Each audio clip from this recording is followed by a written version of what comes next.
পুরনো দিনের হারিয়ে যাওয়া কাঁচা আমের কালো আচার তৈরি করে দেখাচ্ছি। আচারের রেসিপিগুলো দেওয়ার পরে আপনারা চেয়েছিলেন এই আচারের রেসিপিটাও দেওয়ার জন্য। তো আজকে আমি আপনাদেরকে সেই নানি দাদির আমলের কাঁচা আমের কালো আচার তৈরি করে দেখাচ্ছি, যেই আচার কিন্তু বানানোর পরপরই শেষ হয়ে যায়। এটা এতটাই মজার। তো প্রথমে আমি এখানে 1 কেজি পরিমাণে আম নিয়েছি। আমগুলোকে এরকম করে ছোট করে কেটে নিতে হবে। তারপর এখানে 1 চামচ পরিমাণ হলুদের গুঁড়া, 1 চামচ পরিমাণ লবণ দিয়ে ভালো করে মেখে নিচ্ছি।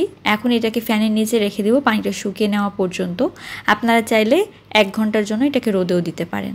এখন একটা মশলা তৈরি করে নিব। তার জন্য 1 টেবিল চামচ পরিমাণে ধনিয়া, 1 টেবিল চামচ পরিমাণে জিরা, 1/2 চামচ পরিমাণে মৌরি, তার সাথে 1/2 চামচেরও কম নিয়ে নিচ্ছি এখানে আমি মেথি, 1 চামচ পরিমাণে কালো গোলমরিচ, তার সাথে 3টার মতো নিয়েছি আমি শুকনা মরিচ।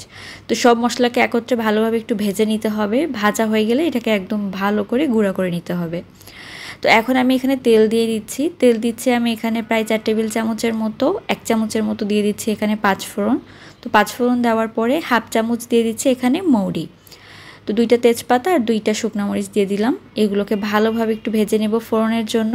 ভাজা হয়ে গেলে ওই যে হলুদ দিয়ে মেখে রেখেছিলাম আমগুলো, সেই আমগুলোকে দিয়ে দিচ্ছি। তো আমটা দেওয়ার পরে কিছুক্ষণের জন্য আমটাকে একটু ভেজে নিতে হবে এই ফোড়নের মধ্যে। তারপর আমি এখানে গুড় ব্যবহার করব।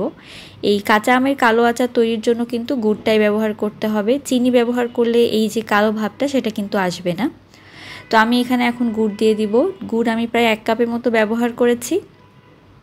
তো গুড়টা দিয়ে ভালোভাবে নেড়েচেড়ে মিশিয়ে নিতে হবে। এখানে টোটাল হিসাব করলে 1 কাপ পরিমাণে গুড় আছে।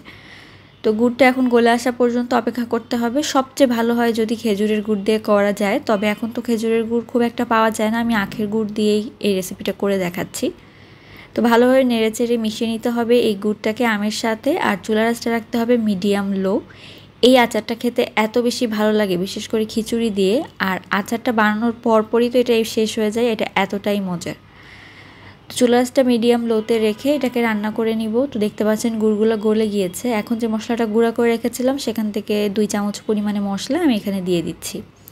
তো মশলা দেওয়ার পরে ভালোভাবে আবার মিশিয়ে নিচ্ছি। এই রেসিপিতে মশলাটা আপনাদের ধাপে ধাপে ব্যবহার করতে হবে। একবারে মশলাটা দিয়ে দিবেন না, তাহলে কিন্তু ভালোভাবে মিক্স হতে যাবে না। একটু একটু নাড়বেন আর মশলাটা ব্যবহার করবেন। মশলাটা দেওয়ার পরে এত সুন্দর একটা স্মেল আসে, আপনারা আচারটা যখন তৈরি করবেন তখনই বুঝতে পারবেন। আচারটা খেতে ভীষণ মজার। এই আচার এই কাঁচা আমের সিজনে একবার হলেও কিন্তু বাড়িতে বানিয়ে দেখবেন। তো আমি আবার 2 চামচ পরিমাণ মশলা দিয়ে দিলাম। এখন শুধু এটাকে নাড়তে হবে। এখানে কিন্তু কোনো আদা রসুনের ব্যবহার হবে না। আর আমি এখানে সিরকাও ব্যবহার করছি না, কারণ এই আচার বানানোর পরে বেশিক্ষণ আর থাকবে না, সেটা আমি জানি। তবে বেশিক্ষণ যদি আপনারা রাখতে চান বা বেশি দিন রাখতে চাইলে একটু সিরকা কিন্তু এখানে ব্যবহার করতে পারেন।